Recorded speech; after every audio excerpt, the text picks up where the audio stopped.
Hello everyone, my name is Rafael Rios. I'll be reading today September 11th by National Geographic Kids by Libby Romero. Tuesday morning on September 11, 2001, people on the east coast of the United States woke up to a beautiful late summer day.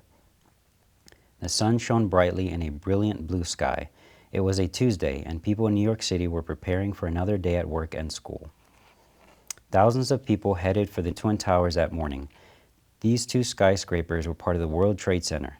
They rose above the city's downtown skyline in the island of Manhattan. Nobody knew the world was about to change. A shocking event. New York is a loud, busy city with 3 major airports nearby. People who live there are used to seeing and hearing airplanes flying overhead. But on this morning, people stopped on the street and looked up. The sound of the airplane was too loud. The airplane they saw was flying too low. And to their horror, the airplane flew straight into the side of the North Tower of the World Trade Center. Smoke and flames poured out of the building. Many people thought they had just seen a terrible accident, but 17 minutes later, a second plane flew into one of the World Trade Center buildings, this time into the South Tower. Many cameras caught the second attack on film. The video was played over and over again on television. Soon, people knew that hijackers had taken over the planes. A group of men had taken control of the cockpit of each airplane and flown them into the buildings on purpose. The attack continues. The United States was under attack, and the attack was not yet over. About half an hour later, hijackers crashed a third plane. This plane hit the west side of the Pentagon in Arlington, Virginia. As it sliced through the concrete building, the plane instantly broke into tiny pieces. The plane's fuel tanks exploded and 2 giant fireballs blasted into the air. The U.S. government ordered all airplanes flying over the country to land as soon as possible, but it was too late for the United Airlines Flight 93. Hijackers had already taken control of this 4th aircraft. They were flying the plane towards Washington, D.C. Passengers and crews called loved ones who told them about the other attacks. People on Flight 93 thought their aircraft would be used as a weapon, too. So they fought the hijackers to try to get control of the plane. In response, the hijackers crashed the plane into a field in Pennsylvania. The rescue begins. In New York City, dark smoke poured from the Twin Towers. People rushed to escape the area, which later became known as Ground Zero. In some cases, brave co-workers saved people's lives. Rick Rescorla was vice president of security at a company with offices on floors 43 to 74 of the South Tower. After the first plane struck the North Tower, Rescorla immediately ordered everyone in his office to leave. He used a bullhorn so people could hear him.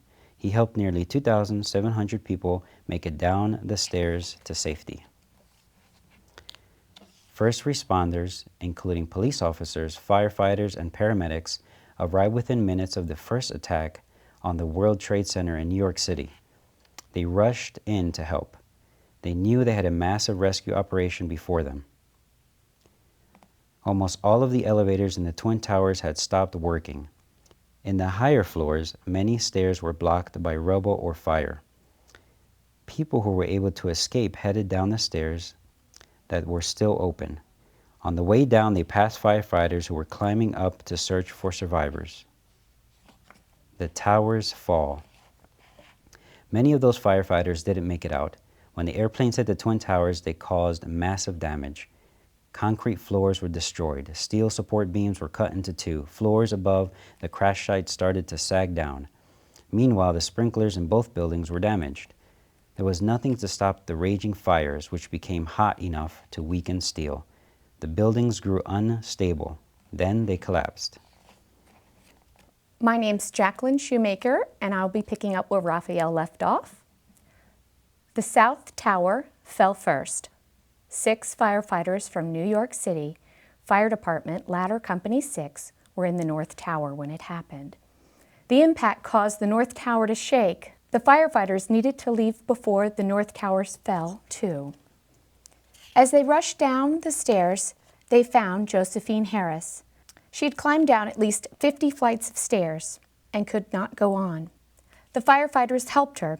When they got near the bottom, the North Tower crumbled. Only the small bits of twisted stairwell around them was left standing, protecting them from being crushed. First responders helped many people escape before the Twin Towers collapsed. More than 25,000 people made it out of the buildings.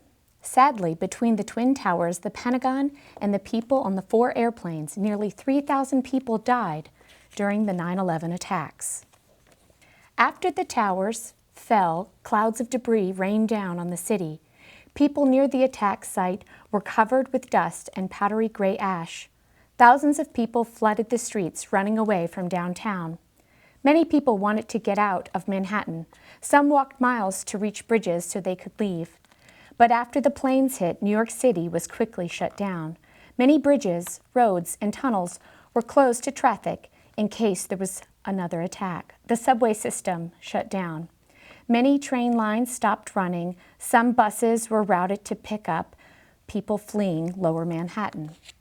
Large crowds headed away from the World Trade Center. To the south, people fled to a park on the tip of Manhattan. The Coast Guard sent out a call for help. It asked all boats in the area to take people to safety. More than 150 ferries, yachts, tour boats, and tugboats responded. In less than 9 hours, the boats rescued up to 500,000 people.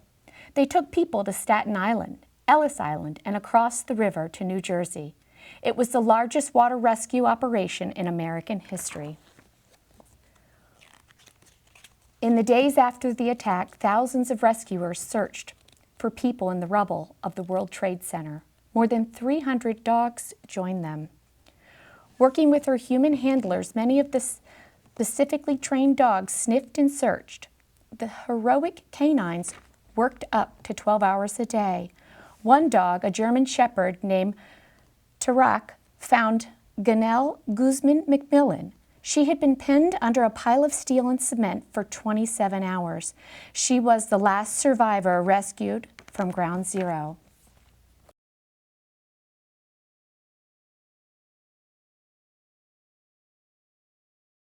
The events of September 11th, 2001 shook the nation, and the government had to respond.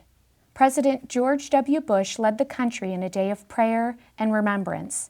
Then he led the nation's effort to find and punish the people who had caused the attacks and to prevent new ones. World leaders came together. They promised to help the United States. In October 2001, the U.S. and its allies started military actions in Afghanistan. They were searching for members of al-Qaeda who were responsible for the 9/11 attacks. Nearly 10 years later, in May 2011, they finally found the group's leader, Osama bin Laden, in nearby Pakistan. After the attacks, many people in the U.S. wanted to show support for their country. American flags flew everywhere. Many people gave flowers, candles, food, and notes of thanks to first responders. People and groups also gave money, donating a record-breaking $2.8 billion to help victims of the attacks. By the end of 2001, more than 300 charities were raising money for the cause. The 9/11 attacks took place in America, but they affected people all around the world. In many countries, people brought flowers to U.S. embassies. They lit candles in honor of victims. They gathered to sing the Star-Spangled Banner, the U.S. national anthem. They donated money and supplies and offered support. One French newspaper showed its support with a front-page headline, "Nous sommes tous Américains." That means, we are all Americans. Many people felt that an attack on the United States was an attack on all countries. One place that pitched in to help was Gander, Newfoundland, in Canada. On 9/11, airplanes were told to land as soon as possible. No planes could fly over the United States. For 38 large airliners, the closest landing spot was a little airport in this small Canadian town. For the next 5 days, residents of Gander and the nearby towns took care of almost 7,000 passengers and crew members from about 100 countries. When their hotel rooms filled up, people let passengers move into their homes. They gave them food, clothing, and phones to call their loved ones. They asked for nothing in return. Much has changed since September 11, 2001. For one thing, air travel is much safer. All passengers and bags are now checked to make sure people do not bring anything harmful on an airplane. At the attack sites, the rubble has been cleared. Memorials now honor those who lost their lives. But for anyone old enough to recall that day, 9/11, is an event that is impossible to forget. The attacks on September 11, 2001 shook America. They made people realize that even a powerful country like the U.S. could be a victim of violence. But the attacks also brought Americans closer together. As a U.S. Senator John Kerry said at the time, "It was the worst day we've ever seen, but it brought out the best in all of us."